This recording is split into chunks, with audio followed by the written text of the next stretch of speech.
Satu orang satu pertanyaan Pak G.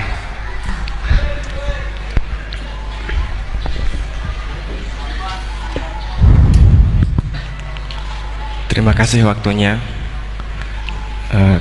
Kepada Kiai Ahmad Bahauddin Nur Salim, saya mau bertanya mengenai tadi yang disampaikan bahwa setiap umumul Quran pasti ada mukhasisnya. Ketika dilihat zaman sekarang ada kelompok liberal yang mencoba untuk mengamandemen Al-Quran dengan tidak mengkaitkan konteks zaman dulu, malah mengkaitkan dengan konteks zaman sekarang. Ambil contoh dalam permasalahan ibadah haji, mereka ingin merubah haji wukufnya nggak cuma di bulan Dzulhijjah tetapi di bulan Syawal pun juga boleh. Nah, dari sudut pandang panjenengan gimana masalah apakah memang bisa keuniversalan Al-Quran itu pada zaman sekarang dibuat sesuai konteks sekarang? Itu saja. Sampun? Nggih. Nggih. Penanya kedua, monggo.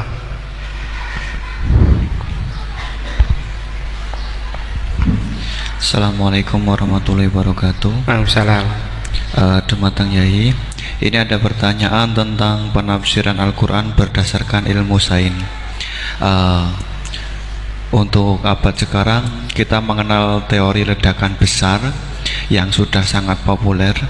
Namun walau demikian ilmu ini masih dalam bentuk zon yang hakikatnya kita belum tahu dan belum yakin secara pasti. Namun teori ledakan besar ini kemudian disinkronkan dengan Al-Quran dengan penafsirannya bahwa ternyata di dalam Al-Quran itu sudah ada teori ledakan besar.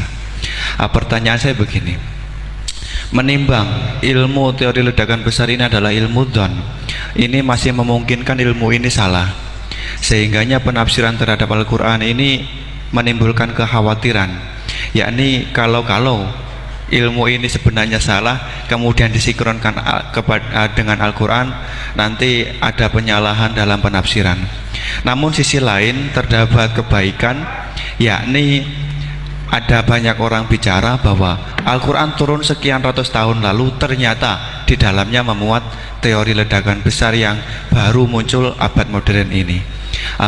Dari penjelasan ini pripun monggo Yai tentang penafsiran berdasarkan ilmu yang masih dzon, yang belum hakikatan seperti ini, monggo. Oke, sama namanya. Oh, nggih. Sing pertama Pak Ulil, yang kedua Pak Anwar. Itu sudah sama-sama keren Pak ya. Nggih. Pak siswa. Pak Ulil apa Ulin? Ulil. Pak Ulil. Ulil apa? Ulil Absor. Sudah Ulil Absor, sudah bener ya. Itu namanya sudah bener. Nggih. Yang kedua Anwar ya? Kedua Pak Anwar. Enggak, sudah gitu dulu. Cekap dua dulu. Sing pertama mungkin nek jenengan niki pertanyaan yang pertama, apakah keumuman Al-Quran bisa ditaksis sesuai konteks sekarang, konteks sekarang kekinian niki. Niku pertanyaan yang pertama. Pertanyaan yang kedua, kejadian sains yang sesuai dengan sains, ilmu sains niku apa bisa juga dibenarkan ditafsirkan ke Al-Quran, mengingat ilmuwan-ilmuwan sains sekarang mengatakan bahwa Al-Quran itu banyak yang sesuai dengan sains akhir-akhir ini. Nah, seperti ledakan besar niku kalau diarahkan ke Al-Quran, apa memang sains itu sebenar-benarnya persis dengan Al-Quran atau masih ada kemungkinan nggak sama? Apa Al-Quran? Buatan apa belum? Tapi apa juz 30? Nggak betul. Enggak. Ya, ini rileks saja ya. Memang saya ulang lagi, memang syaratnya itu hafal Quran tadi. Enggak, karena begini, saya berkali-kali berdebat sama orang-orang liberal. Sekarang saya tanya, mereka kan senang sekali ya mengutip ayat la ikraha fiddin, bahwa dalam agama itu tidak perlu pemaksaan. Sebetulnya ayat itu jelas ada terusannya qad tabayyana rusydu minal ghai. Yang benar tentu begitu jelas, terpisah betul begitu jelas, yang benar ya benar, yang salah ya salah. Sehingga kita tidak perlu memaksa orang, misalnya 2 ditambah 2 itu 4, terus kamu paksa, kalau nggak mengatakan 4 tak penjara, itu tidak perlu. Kalau orang waras pasti bilang 2 tambah 2 4, 1 tambah 1 2. Kebenaran la ilaha illallah itu seperti itu, kebenaran yang begitu nyata sehingga tidak butuh dipaksa. Jadi sebetulnya la ikraha fiddin itu konteksnya karena kebenaran benar-benar sudah punya eksistensi yang nyata, untuk diakui itu tidak butuh pemaksaan. Orang seluruh Indonesia kan bilang 1 tambah 1 itu 2, nggak usah diintimidasi nanti ditangkap Pak Gatot gitu. Ya tidak perlu. Makanya terusannya aja lah, repotnya sekarang santri-santri kalau pidato khitobiah di pondok-pondok ya diputus kayak orang liberal, la ikraha fiddin. Itu belum wakaf, masih qad tabayyana rusdu minal ghayy. Paham yang saya maksud ya? Sehingga kadang Nabi itu ngendikan secara ekstrim. Misalnya mangqala la ilaha illallah dakhalal jannah. Siapa yang meyakini la ilaha illallah nanti pasti masuk surga, entah kapan pasti masuk surga. Kalau belum ya antri mati, tapi pasti lah. Terus Nabi sempat ngendikan, itu hadis sahih, wa in zana wa in saraka, meskipun pernah punya masa lalu, zana itu fi'il madhi, pernah punya masa lalu, pernah zina, pernah maling. Itu sampai 3 kali sahabat protes. Tapi saya berkali-kali ngomong di ngaji di Jogja, di Bojonegoro, di rumah ngomong, kebenaran yang absolut, kebenaran yang hakiki tidak bisa terganggu oleh perilaku sosial. Bukan masalah seakan-akan hadis ini membolehkan zina, itu tidak mungkin. Inna wa la ya'muru bil fahsya, Allah tidak akan nyuruh hal yang buruk. Tapi saya beri satu logika, satu analogi. Kalau rektor Al-Azhar kamu tanya 1 tambah 1 berapa Pak Rektor, pasti bilang 2. Kamu tanya Amrozi ya bilang 2. Kamu tanya Pak Ahok ya bilang 2. Kamu tanya Anies Baswedan ya bilang 2. Tanya Pak Nusron dia jawab 2. Sama, semuanya jawab 2. Karena kebenaran hakiki pasti absolut. Sekarang misalnya gini, ada ronte dari dulu Doli misalnya. Kamu tanya, Mbak, 1 tambah 1 itu berapa? Pasti bilang 2. Jangan kamu mentang-mentang imam masjid. Saya tak jawab 3, saya kan imam masjid. Masa sama dengan lonte? Tidak bisa, kebenaran absolut itu pasti sama. Mbok rektor Al-Azhar sama siapapun ya jawabnya sama. Paham yang saya maksud?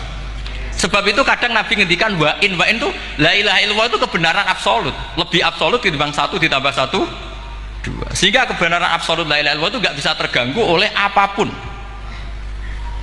Paham ya maksud? Nah itu maksud qad tabayyana rusdu minal ghayy. Kita tanya rival politik, Pak Jokowi kamu tanya 1 tambah 1 ya 2, Pak Prabowo ya bilang 2, bukan karena rival politik. Tadi Pak Jokowi jawab berapa? 2, ya udahlah 4. Tidak ada seperti itu. Nah itu disebut qad tabayyana rusdu. Nah kembali ke ide tadi, ide bahwa wukuf boleh di mana saja, terus boleh tidak syawal, itu udah ide. Sebenarnya sampean mikir saja itu sudah kriminal.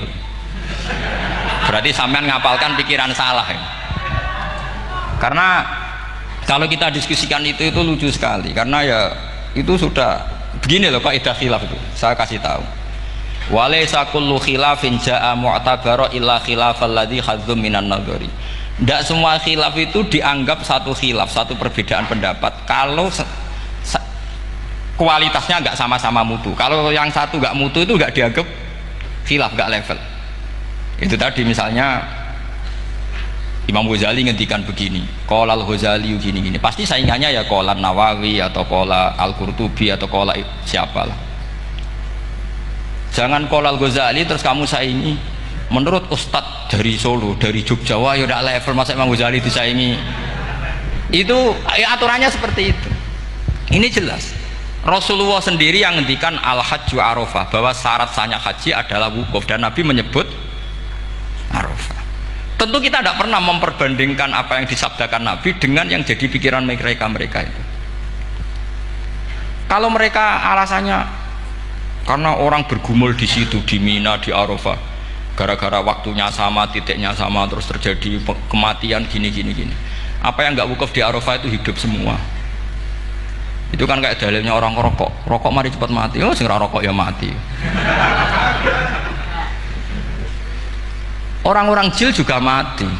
Orang-orang liberal yang pikirannya katanya ingin menyelamatkan kehidupan juga pada akhirnya mereka mati. Mendingan mati di Arafah, keren di tanah suci. Bodoh usah begitu. Sebenarnya begini loh, mereka itu menjadi salah karena nggak mau ngaji fikih secara serius. Saya itu menyesal sekali ya, kenapa sih orang wukuf itu kok dungani suwira barbar itu mang sakiliane. Boy dungo itu yakin pangeran apian sedilu sudah tetap dituruti gitu aja, gak usah lama-lama. Ya kata hikam kan gitu. Ngelingno pangeran udah suwi-suwi, sing perlu dielingno sing iso lali. Pangeran iso lali kok men duwe elingno wae kan gitu cara madzhab hikam.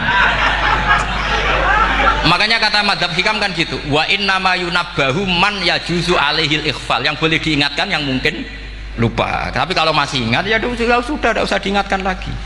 Doa itu sekali saja. Saya ini termasuk korban kitab hikam. Loh, saya itu berkali-kali ke Mekah. Itu saya kalau dongo itu pertama di Multazam berdoa. Itu saya sebagai santri, ya pas di Multazam ingin berdoa lagi. Tapi mesti spontan itu ingat hikam. Yang boleh diingatkan, yang mungkin lupa. Akhirnya bilang, ya sudah tadi Gusti, ya gitu dong. Di putaran ketiga bilang, tadi loh Gusti, gitu terus. Karena memang saya malu mengingatkan zat yang nggak mungkin lupa. Tapi sampean jangan ikut saya, ini kriminal. Ini termasuk sisi-sisi kriminal ilmu saya. Tapi ilmunya ada, sampean cari di hikam. Wa inna ma yunabbahu man yajuzu alihil ikhfal. Yang boleh diingatkan, yang berpotensi lupa. Mungkin Anda punya dalih, wah aku dongo mau nunjukno butuh Gus, tapi ra kepen disembadani. Ya alhamdulillah aku yang ngono. Tapi tak pikir makom sampean tidak seperti itu, tetap kepengen disembadani. Lalu pertanyaannya kemudian, kalau kita ngikuti fikih sebetulnya nggak perlu menumpuk di Arafah. Sama cari di takrib, di mu'in, di semua bab fikih. Wukuf di Arafah itu sah dan tidak perlu muksun. Walau mutarodidan, meskipun hanya jalan-jalan. Bahkan di Fathul Mu'in diberi walau lagi, walau fitolabi abidin. Moro Arafah be golek duit ceblok atau golek apa, ini ya wis sah. Lu andai kan semua melakukan itu mau ngesif muter saja kan selesai kan. Mari terus dodongkrok di situ lama-lama. Ya enggak? Zaman Fathul Mu'in dihentikan walau mutarodidan, lewat tok itu sudah sah. Bahkan walau fitolabi abikan, meskipun tidak punya niat wukuf, pokoknya ke situ, ya sudah nyari-nyari apa.